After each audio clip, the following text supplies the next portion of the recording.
दोस्तों, आज के इस वीडियो में देखिए इस साल का सबसे महत्वपूर्ण करंट अफेयर हम डिस्कस करने वाले हैं।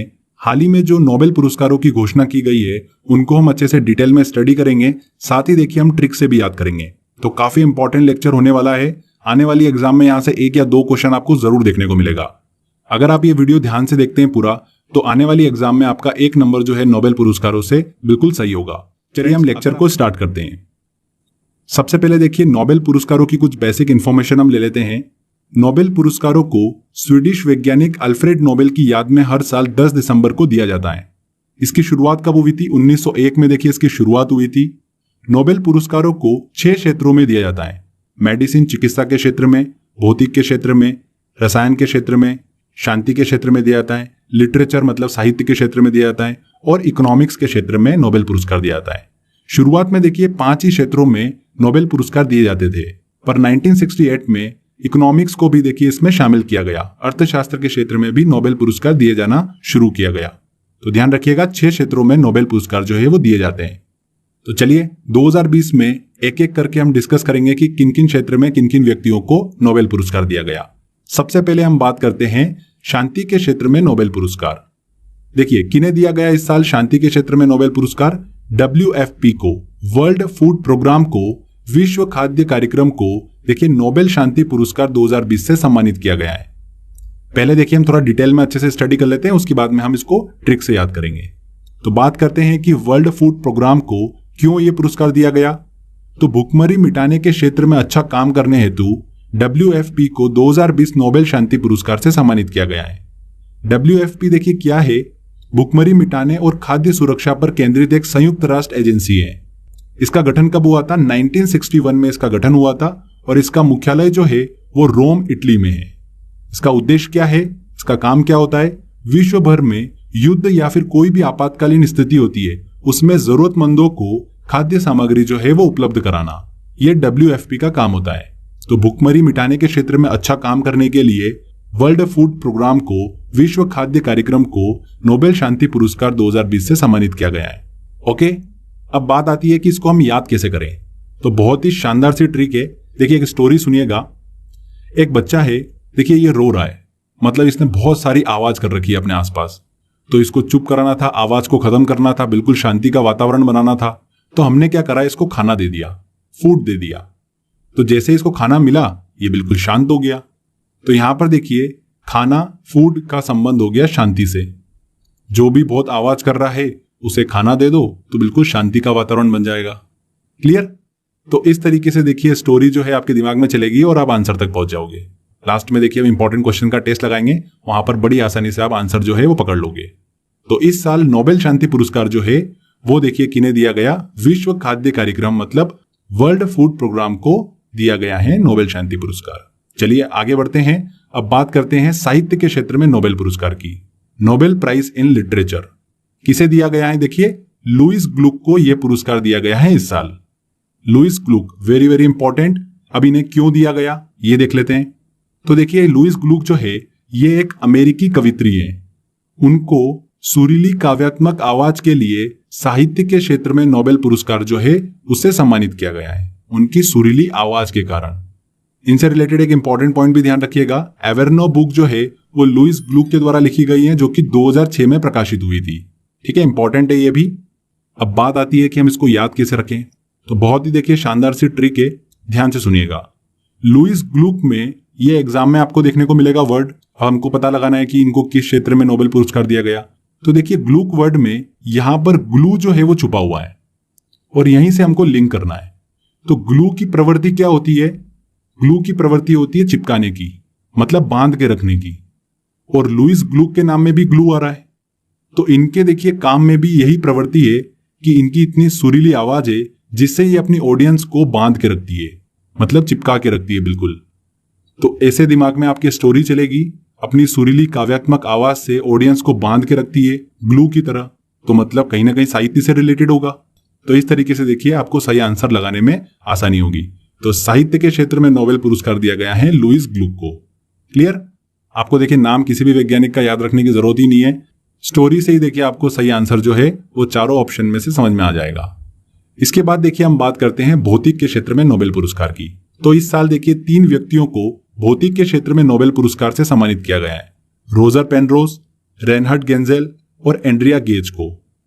देखिए बहुत ही इंपॉर्टेंट है, रोजर पेनरोज जो है इन्हें देखिए इनामी राशि का 50% जो है वो दिया जाएगा और रेनहर्ड गेंजेल और एंड्रिया गेज को बचा हुआ 50% जो है वो डिस्ट्रीब्यूट किया जाएगा। अब बात करते हैं कि इन्हें पुरस्कार क्यों दिया गया।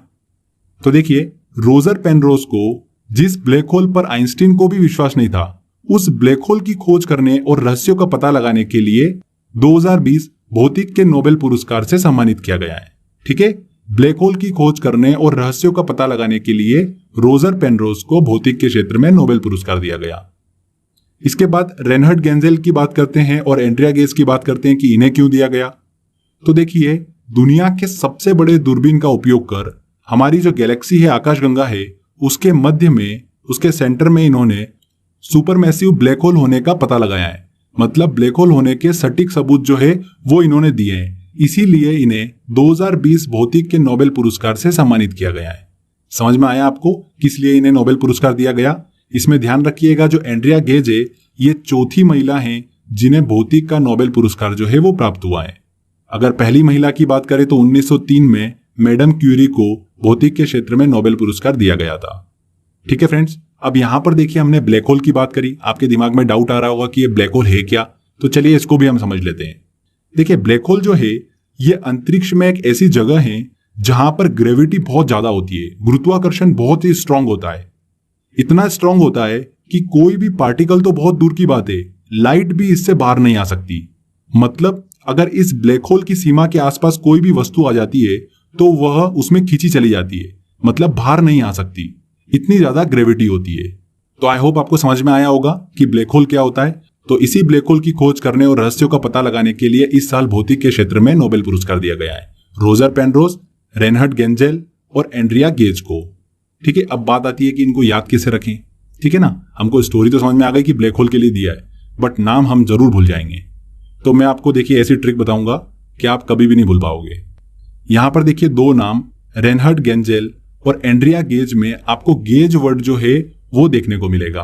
और देखिए हमने स्क्रू गेज मीटर जो है वो किस में पढ़ा था, फिजिक्स में पढ़ा था। गेज मीटर ये क्या है, फिजिक्स में यूज होने वाला एक यंत्र है जो क्या करता है, डायमेंशनल इंफॉर्मेशन जो है वो प्रोवाइड करता है। तो गेज वर्ड से देखिए हम इजीली पकड़ लेंगे। ऑप्शन में जैसे आपको नाम देखने को मिलेगा, आपको गेज दिखेगा और गेज फिजिक्स से कनेक्टेड है, तो मतलब फिजिक्स के क्षेत्र में इनको नोबेल पुरस्कार दिया गया। तो रेनहर्ड गेंजेल और एंड्रिया गेज में तो आपको दिक्कत बिल्कुल भी नहीं होने वाली है। इसके बाद बात करते हैं रोजर पेनरोज की। इसको कैसे याद रखें कि इन्हें भौतिक के क्षेत्र में नोबेल पुरस्कार दिया गया। बहुत ही सिंपल है। देखिए मैं आपको एक स्टोरी बता रहा हूं, बस आप वो सुन लीजिए, आपको नाम याद हो जाएगा। रोजर को देखिए क्या हुआ, अपनी गैलेक्सी में होल दिखा। अब ये होल ब्लैक होल है कि नहीं ये इन्हें पता लगाना था। तो रोजर ने क्या करा, पेन को इस होल की तरफ फेंका। तो जैसे ही इसको फेंका, इस होल ने देखिए उस पेन को अपनी तरफ खींच लिया। फिर नेक्स्ट डे वापस से इन्होंने देखिए पेन को फेंका, फिर उस होल ने देखिए अपनी तरफ पेन को खींच लिया। तो पेन को रोज फेंकने से इनको पता चल गया कि देखिए ये होल जो है ये ब्लैक होल है। ठीक है ना, उसमें ग्रेविटी ज्यादा थी, इनका पेन जो था वो उसके अंदर होल के अंदर चला जाता था। तो पेन को रोज फेंकने से पेन रोज, तो रोजर पेनरोज, ऐसे आपके दिमाग में देखिए क्लिक हो जाएगा। ऑप्शन देख के आप समझ जाओगे कि पेन रोज मतलब पेन को रोज फेंका था इन्होंने होल की तरफ, उससे इनको पता चल गया था कि ये होल जो है ये ब्लैक होल है। समझ में आया आपको स्टोरी। बहुत इजी तरीके से देखिए आप आंसर जो है वो निकाल पाएंगे। तो भौतिक के क्षेत्र में देखिए रोजर पेनरोज, रेनहर्ड गेंजेल और एंड्रिया गेज को नोबेल पुरस्कार दिया गया है। चलिए आगे अब हम बात करते हैं फ्रेंड चिकित्सा के क्षेत्र में नोबेल पुरस्कार की। तो देखिए चिकित्सा के क्षेत्र में भी 3 व्यक्तियों को नोबेल पुरस्कार जो है इस साल दिया गया है। हॉर्विज जे ऑल्टर, माइकल ह्यूटन और चार्ल्स एमराइज। इन 3 व्यक्तियों को चिकित्सा के क्षेत्र में नोबेल पुरस्कार दिया गया। बात करते हैं कि इन्हें चिकित्सा के क्षेत्र में नोबेल पुरस्कार क्यों दिया गया। तो देखिए इन तीनों व्यक्तियों ने हेपेटाइटिस सी वायरस की खोज की, इसलिए इन्हें चिकित्सा के क्षेत्र में इस साल नोबेल पुरस्कार दिया गया है। थोड़ा सा इसको डिटेल में समझ लेते हैं। हेपेटाइटिस सी वायरस की खोज से पहले हेपेटाइटिस ए और हेपेटाइटिस बी वायरस की खोज जो है वो काफी आगे बढ़ गई थी। ऐसे में हेपेटाइटिस सी वायरस की पहचान करना वैज्ञानिकों के लिए बहुत ही ज्यादा चुनौती बनी हुई थी। पर इन वैज्ञानिकों ने देखिए कठिन अनुसंधान से हेपेटाइटिस सी वायरस की खोज की। इनकी इस खोज के चलते रक्त से जन्म लेने वाले हेपेटाइटिस के खिलाफ रक्त की जांच और नई दवाओं की देखिए खोज में बहुत ज्यादा मदद मिली और इतिहास में पहली बार अब इस रोग का उपचार जो है वो किया जा सकता है। पहले देखिए इस वायरस के लिए सटीक परिणाम देने वाली खून की जांच उपलब्ध नहीं थी, पर इन वैज्ञानिकों के अनुसंधान के कारण सटीक परिणाम देने वाली खून की जांच भी उपलब्ध हो पाई है। तो फ्रेंड्स, हेपेटाइटिस सी वायरस की खोज के लिए हॉर्वे जे ऑल्टर, माइकल ह्यूटन और चार्ल्स एम राइस को चिकित्सा के क्षेत्र में नोबेल पुरस्कार दिया गया। तो समझ में आया आपको? अब बात करते हैं कि यह रक्त जनित हेपेटाइटिस जो है वो इतना खतरनाक क्यों है। तो देखिए, रक्त जनित हेपेटाइटिस से सिरोसिस और यकृत कैंसर मतलब लीवर कैंसर होने की संभावना होती है। इसीलिए देखिए इसकी इतनी इंपॉर्टेंस को समझते हुए हेपेटाइटिस सी वायरस की खोज के लिए इन तीनों वैज्ञानिकों को चिकित्सा के क्षेत्र में नोबेल पुरस्कार दिया गया है। समझ में आया आपको? अब बात आती है देखिए इनका नाम याद रखने की। हेपेटाइटिस सी वायरस के लिए दिया ये तो याद रहेगा हमको, पर नाम क्या है ये हम जरूर भूल जाएंगे। तो देखिए इसकी ट्रिक एक बार देख लीजिए, कभी भी आप देखिए नाम जो है वो एग्जाम में निकाल पाओगे। तो देखिए हेपेटाइटिस सी वायरस के लिए इन 3 व्यक्तियों को दिया गया पुरस्कार, तो हम सी से ही देखिए सारे नाम निकाल लेंगे। सी को हमने क्या करा, थोड़ा सा देखिए ऐसे घुमा लिया और क्या बना लिया, यू टर्न बना लिया। सी से हमने क्या करा, यू टर्न बना लिया। अब देखिए इसके बीच में हमने क्या करा, राइस लगा लिया। ठीक है, अब देखिए फ्रेंड्स इसके बीच में जब हमने राइस लगाया तो देखिए ये किस तरीके का दिख रहा है, ए लेटर की तरह दिख रहा है। तो यहां पर हमारे पास में 3 वर्ड निकल कर आए। सी को हमने थोड़ा घुमाया तो यू टर्न बन गया, इसके बीच में हमने राइस लगा लिया और राइस लगाने के बाद में देखिए ए लेटर की तरह ये हमको दिख रहा है। तो बस ये तीनों वर्ड से ही देखिए हमको आंसर समझ में आ जाएगा। सबसे पहले देखिए माइकल ह्यूटन, तो यहां पर देखिए यू टर्न ऐसा साउंड आपको मिल रहा है, इस तरीके से आप समझ जाओगे। चार्ल्स एम राइस, राइस लगाया था देखिए हमने, सी को हमने थोड़ा घुमाया, यू टर्न बनाया, फिर राइस लगाया, तो यहां पर देखिए राइस वर्ड आपको समझ में आ जाएगा। क्लियर? ये सब कुछ देखिए हेपेटाइटिस सी से हम बना रहे हैं, ठीक है ना। हेपेटाइटिस सी मतलब चिकित्सा से रिलेटेड, तो आप ऑटोमेटिक लिंक कर लोगे। और देखिए यहां पर ए लेटर की आकृति बनी, तो ए से ऑल्टर, तो हॉर्वे जे ऑल्टर।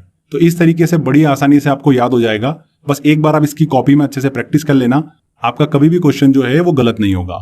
तो समझ में आया फ्रेंड्स, हॉर्वे जे ऑल्टर, माइकल ह्यूटन और चार्ल्स एम राइस को चिकित्सा के क्षेत्र में नोबेल पुरस्कार दिया गया। देखिए फ्रेंड्स, नोबेल पुरस्कार के इस टॉपिक से 20 मोस्ट इंपॉर्टेंट क्वेश्चंस जो आने वाली एग्जाम में पूछे जा सकते हैं, उन 20 इंपॉर्टेंट क्वेश्चंस का देखिए मैंने एक ऑडियो बना रखा है, उसमें मैंने अच्छे से बताया है। तो अगर आपको देखिए वो इंपॉर्टेंट क्वेश्चंस का ऑडियो सुनना है तो डिस्क्रिप्शन बॉक्स में मैंने लिंक दे रखा है, आप वहां पर क्लिक करके उसे सुन सकते हैं। आने वाली एग्जाम में उसमें से क्वेश्चन जो है वो जरूर पूछा जाएगा। आगे बात करते हैं अब रसायन के क्षेत्र में नोबेल पुरस्कार की। तो देखिए इस साल 2 व्यक्तियों को रसायन के क्षेत्र मतलब केमिस्ट्री के क्षेत्र में नोबेल पुरस्कार जो है वो दिया गया है, इमैनुअल चारपेंटियर और जेनिफर डाउडना को। अब इन्हें क्यों दिया गया पहले हम ये देख लेते हैं, फिर ट्रिक से याद करेंगे। तो देखिए जीनोम एडिटिंग मतलब जीन एडिटिंग का तरीका खोजने के लिए इन दोनों वैज्ञानिकों को रसायन के क्षेत्र में नोबेल पुरस्कार दिया गया है। जीन एडिटिंग के तहत देखिए इन्होंने एक टेक्नोलॉजी विकसित करी जिसका नाम है CRISPR-Cas9। इस टेक्नोलॉजी विकसित करने के लिए इन्हें रसायन के क्षेत्र में नोबेल पुरस्कार जो है वो दिया गया है। अब जीनोम एडिटिंग क्या होता है इसको समझ लेते हैं। ये एक प्रकार की देखिए जेनेटिक इंजीनियरिंग है जिसकी मदद से डीएनए के साथ बहुत से बदलाव किए जा सकते हैं। जैसे कि डीएनए को नष्ट किया जा सकता है, डीएनए को रिप्लेस किया जा सकता है, डीएनए को मॉडिफाई किया जा सकता है, चेंज किया जा सकता है। तो समझ में आया आपको जीनोम एडिटिंग क्या होता है। यहां पर देखिए हमने डीएनए की बात करी, डीएनए क्या होता है शॉर्ट में समझ लेते हैं। डीएनए उस मॉलिक्यूल का केमिकल नाम होता है जो कि जीवित शरीर में जेनेटिक इंस्ट्रक्शन मतलब जेनेटिक गुण जो है उनको कैरी करता है। आपके भी शरीर में जो डीएनए है देखिए वो पूर्वजों के गुण जो है वो कैरी कर रहा है। तो समझ में आया डीएनए क्या होता है। तो जीनोम एडिटिंग की हम बात कर रहे थे, जेनेटिक इंजीनियरिंग है जिसके माध्यम से डीएनए के साथ बहुत से बदलाव किए जा सकते हैं। मतलब किसी व्यक्ति के डीएनए को जेनेटिक इंजीनियरिंग से देखिए बदलाव कर उसके पूर्वजों की समानता से पूरी तरीके से अलग किया जा सकता है। तो समझ में आया आपको जीनोम एडिटिंग क्या होती है। अब इसके फायदे क्या हैं, इसके ऐसे क्या फायदे हैं जिसकी वजह से इन्हें रसायन के क्षेत्र में नोबेल पुरस्कार दिया गया। तो देखिए अगर किसी व्यक्ति को जेनेटिक बीमारी है तो उसके लिए जीनोम एडिटिंग जो है उससे डीएनए में फेरबदल कर उसे ठीक किया जा सकता है। तो इसलिए रसायन के क्षेत्र में देखिए इन दोनों व्यक्तियों को नोबेल पुरस्कार जो है वो दिया गया है, इमैनुअल चारपेंटियर और जेनिफर डाउडना। समझ में आया आपको पूरा। देखिए फ्रेंड्स अब बात आती है कि ये नाम हम कैसे याद रखें। तो बहुत ही सिंपल है, जेनिफर डाउडना के नाम में लास्ट में आप ही के लिए डीएनए छुपा हुआ है कि आप यहां पर डीएनए को पकड़ो और आपको समझ में आ जाएगा कि इनको रसायन के क्षेत्र में नोबेल पुरस्कार दिया गया है। ठीक है, तो इंग्लिश में देखिए डीएनए मिल जाएगा। अगर नाम हिंदी में आता है तो डीएनए को हिंदी में आप क्या बोलोगे, डना बोलोगे। तो देखिए डाउडना में डना वर्ड जो है ये देखिए आपको लास्ट में समझ में आ जाएगा। तो कैसे भी आ जाए, हिंदी में आ जाए चाहे इंग्लिश में आ जाए, आप इजीली देखिए समझ पाओगे। तो जेनिफर डाउडना आपको बिल्कुल क्लियर हो गया होगा कि रसायन के क्षेत्र में दिया गया, और लिंक भी मिल गई हमको कि डीएनए से रिलेटेड कुछ टेक्नोलॉजी विकसित करने के लिए इन्हें देखिए नोबेल पुरस्कार दिया गया। सेकंड आता है देखिए इमैनुअल चारपेंटियर। इसको कैसे याद रखें, बहुत ही सिंपल है। डीएनए की हम बात कर रहे हैं तो डीएनए का स्ट्रक्चर आपको पता है, ऐसा होता है। अब देखिए इस डीएनए के स्ट्रक्चर में कितने पेन छुपे हुए हैं ये हमको निकालना है। तो 1 पेन, 2 पेन, 3 और 4, मतलब 4 पेन इसके अंदर छुपे हुए हैं डीएनए के स्ट्रक्चर में। तो 4 पेन 4 पेंटियर, क्लियर हुआ। तो 4 पेंटियर जब भी आएगा तो 4 पेन छुपे हुए थे डीएनए के स्ट्रक्चर में। तो ऐसे आपको लिंक मिल जाएगी कि रसायन के क्षेत्र में, केमिस्ट्री की फील्ड में इन्हें नोबेल पुरस्कार दिया गया। क्लियर हुआ फ्रेंड्स। तो इस तरीके से देखिए आप बड़ी आसानी से याद कर पाओगे। लास्ट में हम जब क्वेश्चन लगाएंगे तो बड़ी आसानी से आपको आंसर समझ में आ जाएगा। इसके बाद देखिए फ्रेंड्स हम बात करते हैं अर्थशास्त्र के नोबेल पुरस्कार की, नोबेल प्राइज इन इकोनॉमिक्स। देखिए इसकी भी बहुत ही आसान ट्रिक है। पहले हम देखिए नाम याद करने की ट्रिक देख लेते हैं। किसी भी देश की इकोनॉमी अच्छी कब होगी, जब वहां पर मिल जो है, इंडस्ट्री जो है वहां की, वो अच्छे से काम करे। अगर मिलों पर ताला लग जाएगा तो इकोनॉमी कैसे अच्छी बनेगी, तो मिल अच्छे से चलना चाहिए। सेकेंड चीज, उस देश की विल पावर, इच्छा शक्ति भी होना चाहिए कि उसको सर्वश्रेष्ठ इकोनॉमी वाला देश बनना है, तो विल पावर अच्छी होना चाहिए। तो मिल अच्छे से काम करे और उस देश की विल पावर अच्छे से हो तो उस देश की इकोनॉमी सबसे बेस्ट होगी। बस यही हमारी ट्रिक थी। यहां पर मिल और विल ये 2 वर्ड जो आपको मिले हैं, यही देखिए हमको ऑप्शन में भी मिलेंगे। मतलब अर्थशास्त्र के क्षेत्र में जो इस साल नोबेल पुरस्कार दिया गया है वो किन्हें दिया गया है, पॉल मिलग्रोम को और रॉबर्ट विल्सन को। यहां पर देखिए मिल और विल वर्ड जो है वो आप ही के लिए छुपे हुए हैं। ठीक है फ्रेंड्स, तो अब बात करते हैं इन्हें क्यों दिया गया। तो ऑक्शन थ्योरी में सुधार और नीलामी के नए तरीकों का आविष्कार करने के लिए इस साल इन्हें अर्थशास्त्र के क्षेत्र में नोबेल पुरस्कार दिया गया। क्लियर हुआ फ्रेंड्स। ट्रिक भी आपको अच्छे समझ में आ गई होगी। इकोनॉमी को अच्छा करना है तो मतलब मिलों का अच्छा चलना और विल पावर अच्छी होना, तो मिलग्रोम और विल्सन। तो यहां पर देखिए सारे नोबेल पुरस्कार कंप्लीट होते हैं। अच्छे से हमने ट्रिक से याद कर लिया। अब हमारी ट्रिक जो है वो कितनी सक्सेसफुल है ये भी हमको देखना है। तो मैंने देखिए कुछ इंपॉर्टेंट क्वेश्चंस निकाले हैं जो एग्जाम में पूछे जा सकते हैं, उनको हम सॉल्व करते हैं। तो चलिए टेस्ट की तरफ चलते हैं। पहला क्वेश्चन है, नोबेल पुरस्कार की शुरुआत हुई थी। नोबेल पुरस्कार की शुरुआत 1901 से हुई थी। इनमें से किसे 2020 नोबेल शांति पुरस्कार से सम्मानित किया गया। अब देखिए हमारी ट्रिक क्या थी, शांति बनाना है। अगर कोई आवाज कर रहा है तो उसे खाना दे दो, वो खाने में बिजी हो जाएगा तो शांति बन जाएगी। तो वर्ल्ड फूड प्रोग्राम को इस साल नोबेल शांति पुरस्कार से सम्मानित किया गया। तो बी आंसर। देख के समझ में आ गया हमको। नोबेल पुरस्कार कितने क्षेत्रों में प्रदान किया जाता है, कितने क्षेत्रों में प्रदान किया जाता है, 6 क्षेत्रों में नोबेल पुरस्कार दिया जाता है। लुईस ग्लुक को इनमें से किस क्षेत्र में उत्कृष्ट कार्य के लिए नोबेल पुरस्कार प्रदान किया गया। अब देखिए नाम है लुईस ग्लुक। यहां पर ग्लू वर्ड जो है वो हमको देखने को मिल रहा है। ग्लू की प्रवृत्ति क्या होती है, बांध के रखना, चिपका के रखना। तो लुईस ग्लुक की भी ऐसी प्रवृत्ति है कि ये भी ऑडियंस को बांध के रखती है अपनी कविताओं से, काव्यात्मक आवाज से। तो यहां पर देखिए साहित्य से कनेक्शन मिल रहा है। तो साहित्य के क्षेत्र में पुरस्कार दिया गया है लुईस ग्लुक को। D answer. वर्ष 2020 में किन व्यक्तियों को भौतिक के क्षेत्र में नोबेल पुरस्कार सम्मानित किया गया। ठीक है, भौतिक के क्षेत्र में देख लेते हैं। रोजर पेनरोज, पेन को रोज फेंक कर इन्होंने पता लगाया कि यह होल ब्लैक होल है कि नहीं है। तो ये तो बिल्कुल सही है। रेनहर्ड गेंजेल, तो यहां पर गेज वर्ड छुपा हुआ है। और एंड्रिया गेज में भी देखिए यहां पर गेज वर्ड छुपा हुआ है। और स्क्रू गेज मीटर हमने बात करी थी, फिजिक्स का यंत्र है। तो मतलब तीनों ऑप्शन जो है बिल्कुल सही है। तो उपरोक्त सभी यहां पर सही होगा। D answer. इनमें से किसे रसायन के क्षेत्र में नोबेल पुरस्कार से सम्मानित किया गया। देखिए रसायन मतलब केमिस्ट्री की फील्ड से बात हो रही है। डीएनए में देखिए फेरबदल करने की टेक्नोलॉजी, कैस्पर केस 9। तो डीएनए का स्ट्रक्चर कैसा होता है, इस तरीके से कुछ स्ट्रक्चर होता है डीएनए का। तो यहां पर देखिए कितने पेन छुपे हुए हैं, 1 2 3 और 4 पेन छुपे हुए हैं। 4 पेन 4 पेंटियर। तो इमैनुअल चारपेंटियर को रसायन मतलब केमिस्ट्री की फील्ड में दिया गया। तो यहां पर सी आंसर सही होगा। समझ में आया कितनी आसानी से हमने ऑप्शन निकाल लिया। रोजर पेनरोज को किस योगदान हेतु भौतिक के क्षेत्र में नोबेल पुरस्कार दिया गया। तो ब्लैक होल की खोज करने और रहस्यों का पता लगाने के लिए इन्हें भौतिक के क्षेत्र में नोबेल पुरस्कार दिया गया। एंड्रिया गेज भौतिक के क्षेत्र में नोबेल प्राप्त करने वाली कौन सी भी महिला बनी है। तो चौथी महिला बनी है भौतिक के क्षेत्र में नोबेल पुरस्कार प्राप्त करने वाली। इनमें से किसे चिकित्सा के क्षेत्र में नोबेल पुरस्कार से सम्मानित किया गया?